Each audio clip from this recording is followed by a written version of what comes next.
Hi, good afternoon, everyone.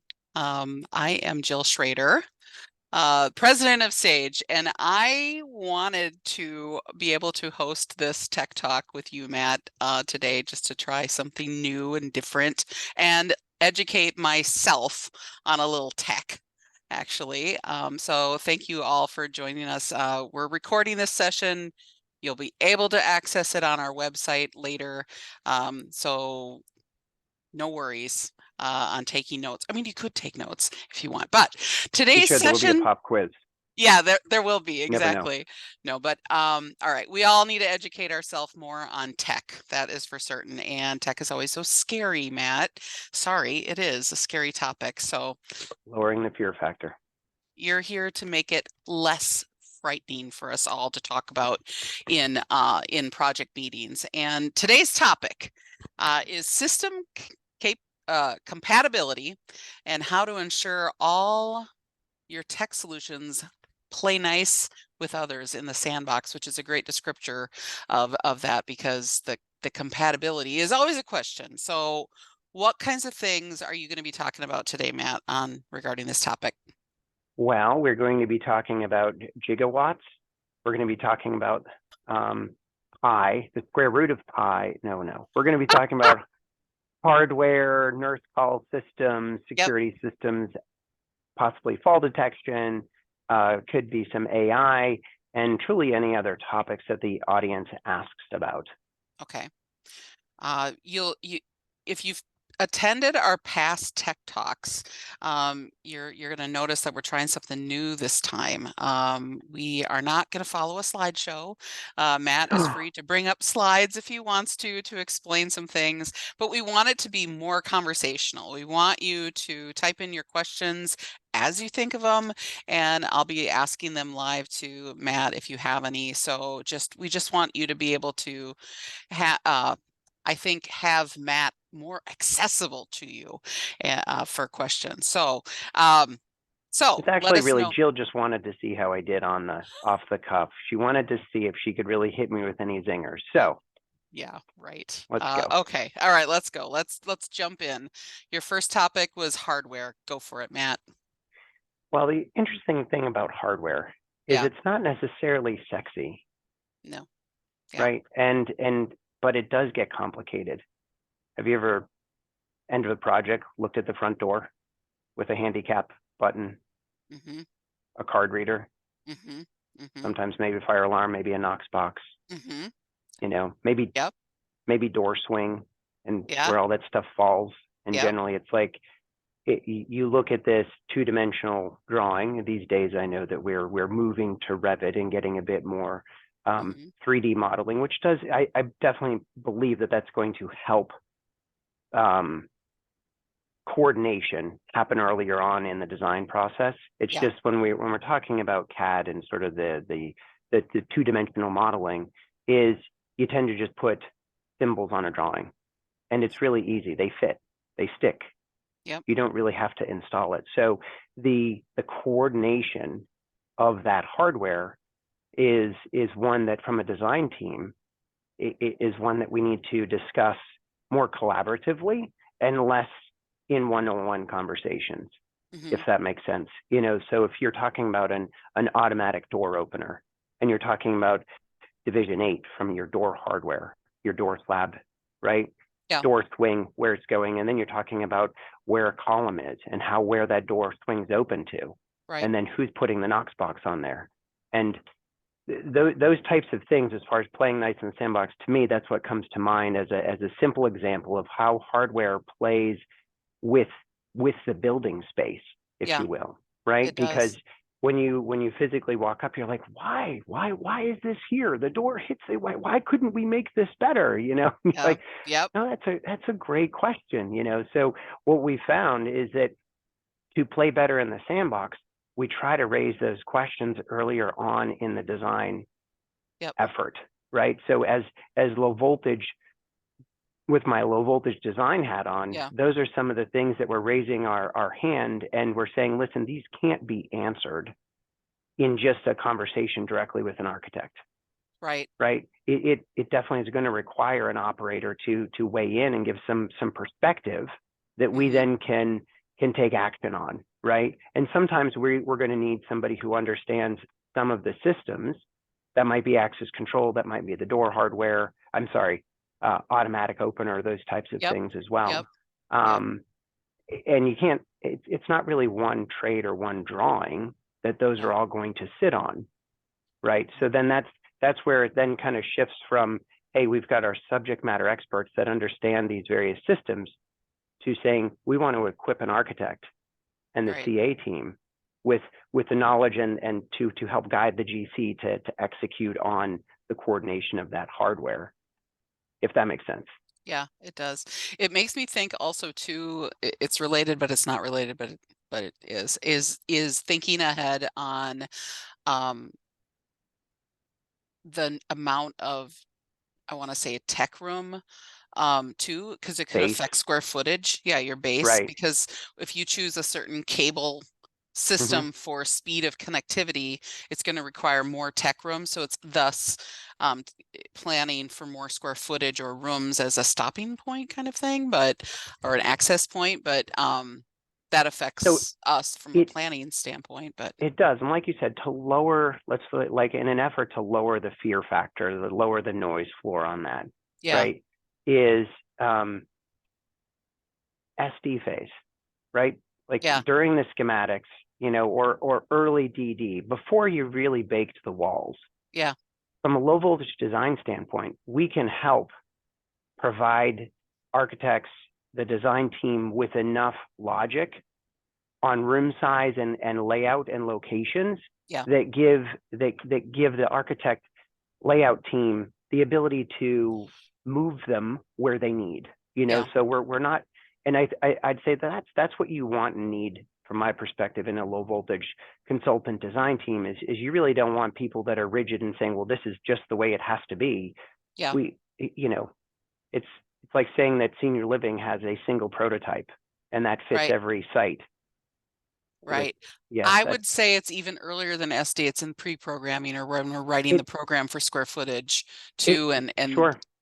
starting early conversations. All right. Yeah. What can you tell us about nurse call? Because to me, nurse call is a huge, does it play nice in the sandbox kind of question, because it's connected to almost every system and it's so vital to the performance of any assisted living or skilled care community.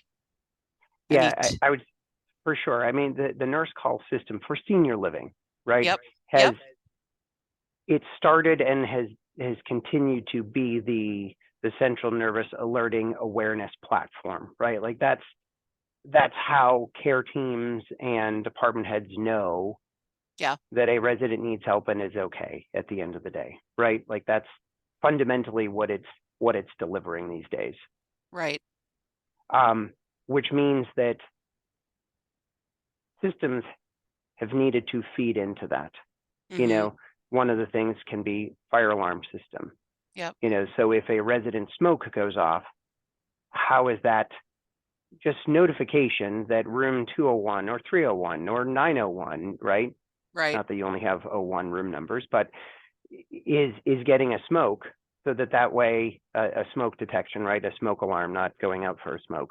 Yeah. Um, that just equips the ops team to respond more efficiently, right? Yeah. As opposed to just getting a panel alert and having to go there and realize, oh, it's West Wing, and then you go to West Wing, and then you're like, oh, hold on, and you got to walk and listen. So just easy playing nice in the sandbox that requires again the collaboration to make sure that those dots are connected for one, Yeah. right? Yeah. Yeah.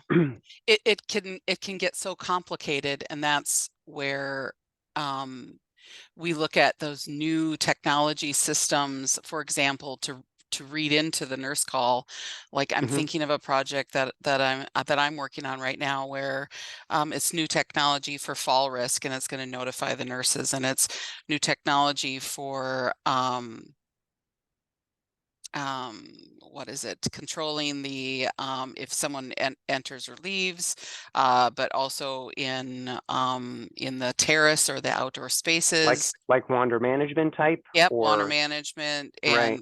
and enters and leaves, and just informing the nurse call system of any and everything that's going on, whether it's through the lighting, through the floor, some technology. I mean, there's so many different avenues, Right. which I think speaks exactly to when you're saying get early to the table to talk about all these possibilities, right? And Right. Well, what the landscape that you described there is yeah, it can be complex, right? But it's yeah, also about the time and the if we talk about construction terms, we're going to talk yeah, about like trades, right? And yep, divisions. yep, So if we talk about divisions and we're saying, hey, for nurse call or wander management or alerting, or we talk about the alerting device, but yeah, at the end of the day, that's a battery operated, rechargeable handheld type of thing. yeah, Whether it is something as advanced as a pager, which used to be sophisticool, right? Or a walkie-talkie, right? To smartphones. Well, your build team, your construction team, that's just a thing to buy, yeah, and they're just going to really check a box and make sure it gets there. So if we're talking about divisions and responsibility, who cares most about that? Your operator, right? And you get absolutely. into like then it's IT support and teams and how that connects to Wi-Fi and who's going to manage it and who's going to push the app. And if you start looking about if you've got your nurse call, your access control system, you've got your fall detection system, you got AI, those are all they could be all Yeah, applications that are loaded on this smartphone device. They can't really be loaded on a pager, yeah, to be clear, right? right, So that's where the level of complexity starts to come in on the collaboration. Who's going to be leading that conversation and effort as a community is coming to yeah, substantial completion, right? To accepting its first resident, its startup. And yeah, I think that's where possibly a lot of the fear comes in for the audience, for the architect team, right? Because they get asked the question, how come this isn't solved? How come this right, isn't working right yet? exactly. Yeah. You know? If any of you who are watching have any questions on this nurse call, please type them in because we will ask Matt. But one of the things that I'm thinking of right now is the do you have advice for the planning for the future? You don't know what's going to happen with future technology, but the question of, and you brought it up with the handhelds, Hmm. chargeable or not, should things be hardwired in order to, instead of battery operated, in order to be able to be upgraded easily with future systems in order to connect well to all systems there, or is there no Yeah. So I think better or worse? the tech advancement there is we're going to do centralized. Um, Remember those little lanyards that were Yeah, elastic driven that you could have your access control card on? yeah, And it would allow you to take it off your belt, but not, it would still stay clipped and you could reach. yep, I feel like reach, if we do that for the tin can and we have a lot of strings that just run down the hallway, as a caregiver walks into a resident room, the string can stretch out and then it can retract as they walk down the hall. That might be, best. we can hardwire communication to that end. No, I make fun, but Yeah, um, wireless connectivity, wireless awareness, that is an absolute example of playing nice in the sandbox, yeah, right? So I can't say that across the board you have to go wired wherever possible, yeah, because I think it clearly is driven by what platform, what are you trying to achieve, accomplish, what technologies and things are you monitoring or supervising. mhm, So if you're saying things like audio and AV, well, there's a lot of logic to wiring, say, a speaker and a head end, but mhm, giving wireless control, right? So giving your dynamic operations team the ability to be within the space and do the controls from wherever they are at, right? Like if you're in a multi-purpose room and you have wireless control of the multi-purpose room, well, you can control volume input wirelessly. You don't have to go to a static wired location, say, a fixed control panel on the wall. yeah, The downside to that is the fact that, well, if it's wireless, somebody needs to track where it is, right? It means it can move. It's not always in the same location. Yes. But We have a comment that says many states still require hardwired nurse call in skilled care environments, which true.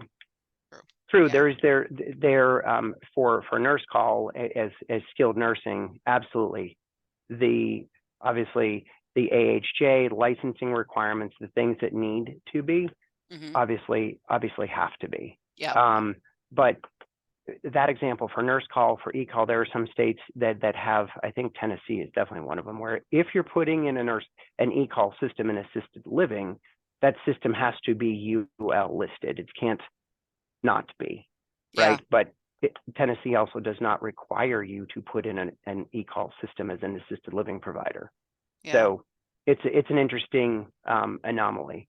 But your question was about, like, how do you plan for the future, and is planning for the Exactly. future, getting a wired device, building block wise, to play nice in the sandbox. We talk about building an infrastructure that lasts for the duration of your physical asset, right? The Yeah. physical plant. So fiber is that medium, right? Okay. It's glass. It has not met its match on speed, Yeah.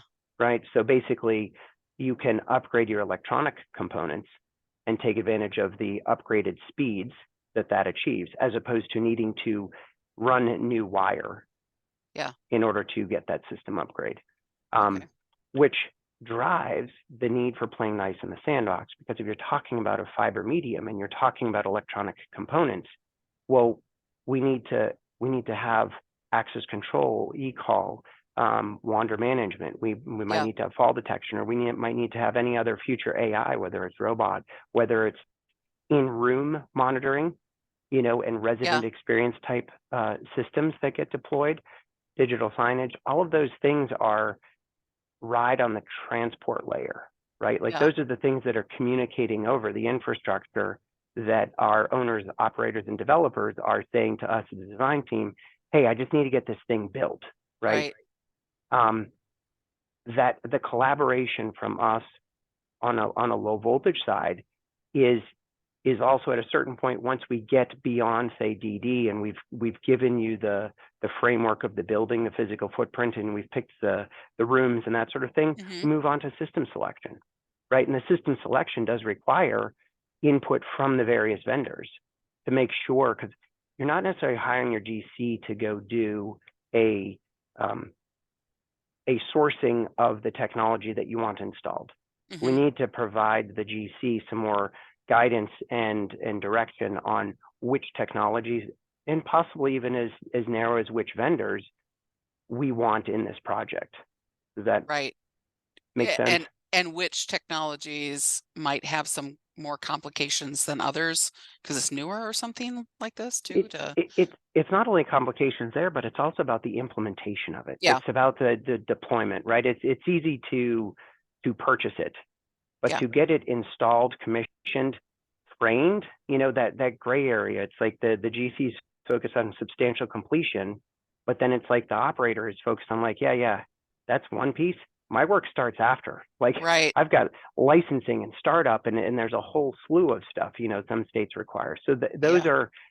that is for us where the other portion of our team starts to ramp up, is the go live of these systems. Sometimes bigger communities take upwards of 12 months to kind of get your community teams up to speed on what the systems are, and making sure Right. that the vendors that did deploy, that we have the right support processes and protocols for moves, adds, changes, for accommodating new requests. Yeah. Okay. Let's talk about security. Hmm. Security systems and thoughts you have on those systems. Let's just go keyed locks, go with mechanical keys, and just go to big key No! ring. No, no, What no. hotel do you go in these days? Like, what would you do if you checked into a hotel and they gave you, like, the old school square big metal key, and you're like, Yeah, yeah, right? yeah, yeah. Um, it, for sure, in the world of senior living, to get access control, playing nice in the sandbox, you've got your software, Yes. right? That's running on something, whether that's on a Yes. physical appliance, a server, whether it's cloud-based, and that's talking to physical hardware components at the community, Yeah. right? Door controllers, maglock, electric strike, and that interfaces with automatic openers, Yeah. right? And then we've got to get the coordination as far as operationally, where can we delay, prevent egress, elopement, wandering, Yeah. those are all conversations that a door hardware coordination effort, Yeah. access control plays a role in it, right? So it needs to be electronic locking should absolutely be part of every senior living project moving Right. forward. Yeah. You know, it, it's it takes some coordination effort during the design to help pick a system that the operator is aware of and can support. I think Yeah. that's where some of the challenges come in, is operationally that does require a little bit different logic. You can't just say, hey, rely upon the skill set of a facilities or plant ops or maintenance director, Yeah. and that's also like, talk with many operators from a keyed lock Yeah. standpoint. Hmm. If they don't manage that, it becomes unmanageable, right? If they Right. don't understand that there's a master keying schedule and they replace a door lock and it's rekeyed and Hmm. isn't follow the master keying schedule, all of a sudden your grandmaster no longer works. So now Hmm. you've got this massive key ring. In the electronic world, it's similar, right? It means that there still needs to be strategy, intentionality in the management of the system, Hmm. and I think that's the Achilles heel. That's some of the complications from our perspective that an operator faces with the Yeah. electronic locking components. Yeah.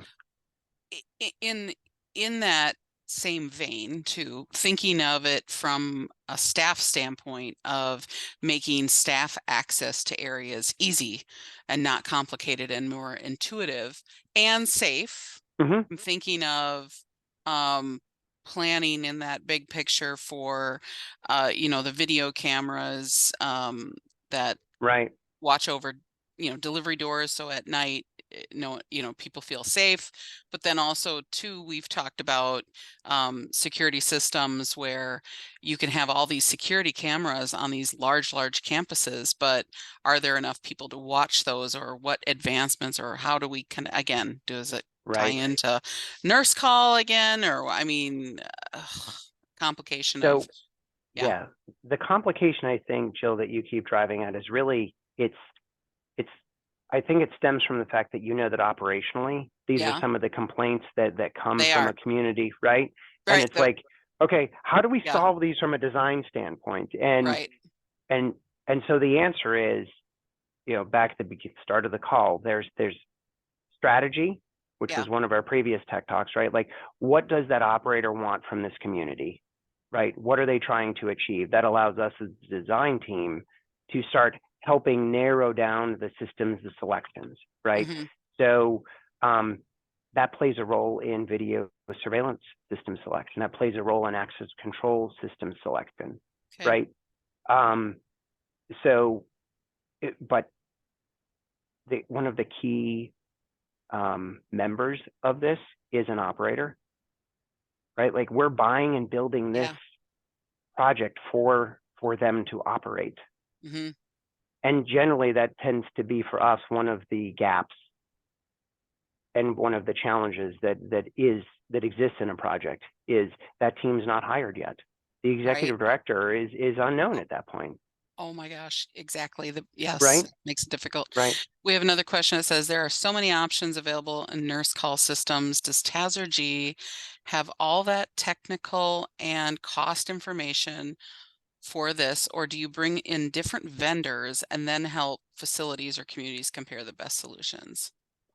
That's the So question. yes, to restate it, so like, do we have the capability to budget, to give a Yeah. ballpark budget for e-call systems? Yes. Yes.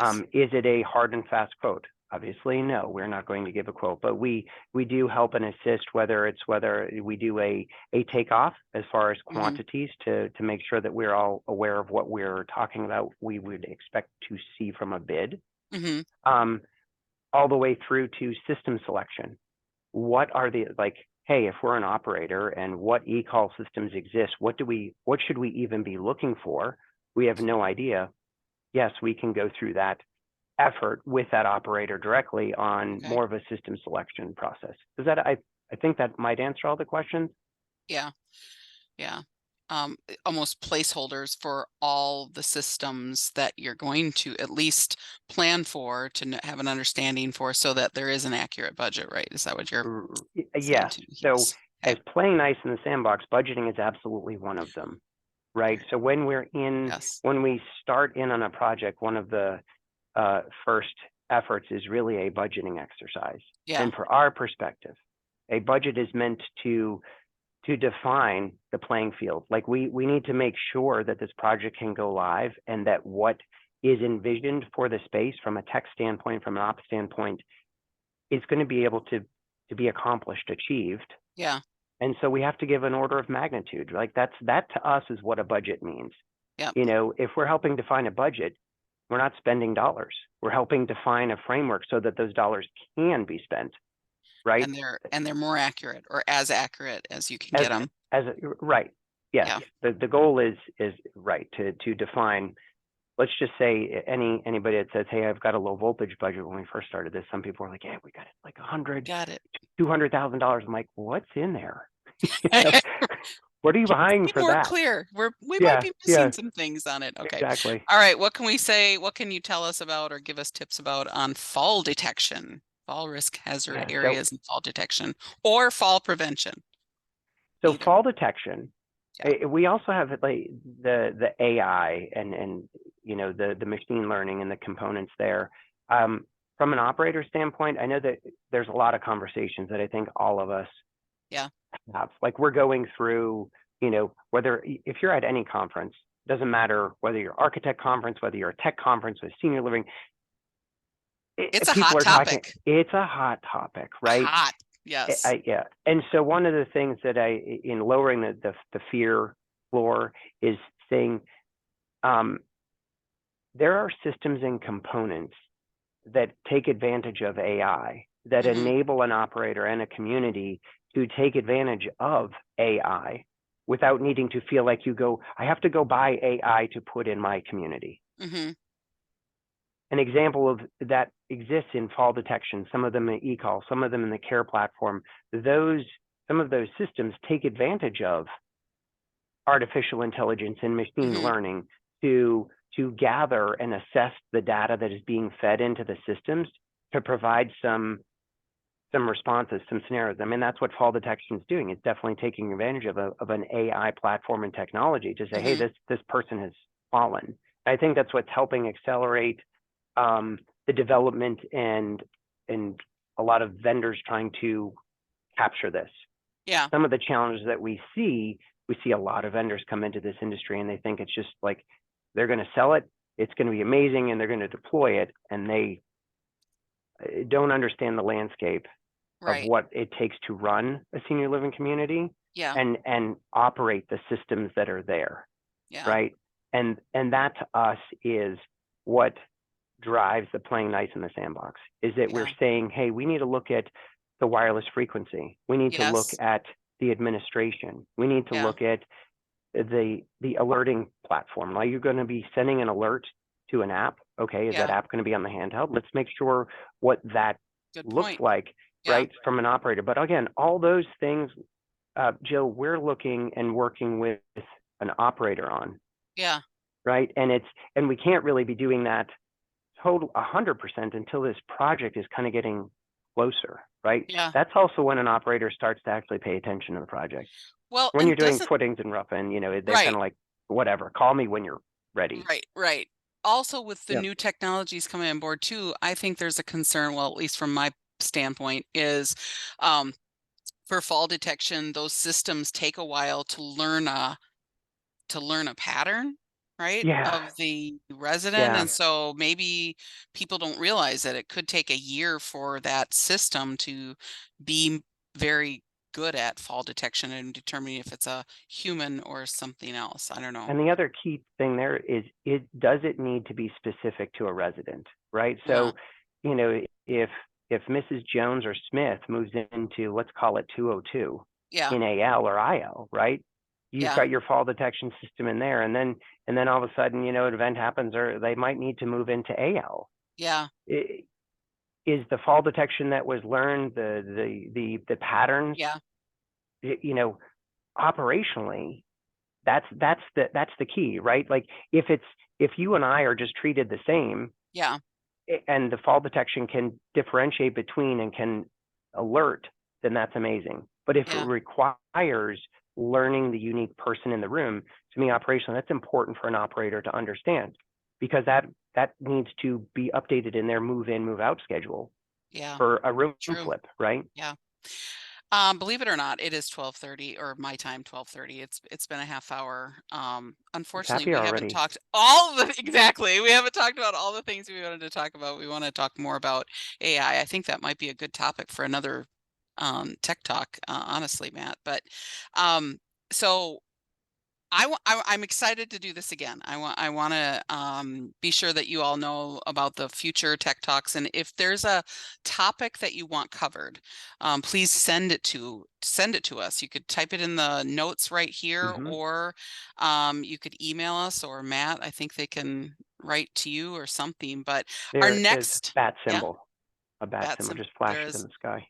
excellent, excellent. Our next tech talk you can see on our website too is November 15th. It's a Wednesday. Wednesday, November 15th. Wednesday, November 15th. And what is the And topic? it's called Flex Spaces. So you want to That's explain Flex Spaces, Matt? sure. Quickly, Okay. harnessing the intended use of the space. Again, it's kind Okay. of draws off of the strategy. Designing resident room flex spaces. Okay. Is that possible? Yeah. Empowering residents with simple to use yet dynamic under the hood AV solutions. Okay. I think we were talking earlier, like, hey, Yeah. how do you balance voice and music instrumentation? Right. And then, of course, audience questions. So homework for everybody here, get your questions together for flex spaces, bring it on. And Yep. then I'm going to need you to rank whether Lori stumped me. So that you can do. I love it. Okay, guys, before you log off, right when this ends, you'll get an email from us in the coming days here with a link for the recording of today's session, and then also a link to register yourself for the November 15th session, the Flex Spaces. So anyway, You let us guys got know off what the you hook think. easy, no pop quiz. Okay. Love it. Yeah. Next time. All Next right. time. Thank you, Matt. Thank you. Thank you. Thank you. I And thank appreciate it, all of you Jill. guys for jumping on. So, all right. Bye. See you soon.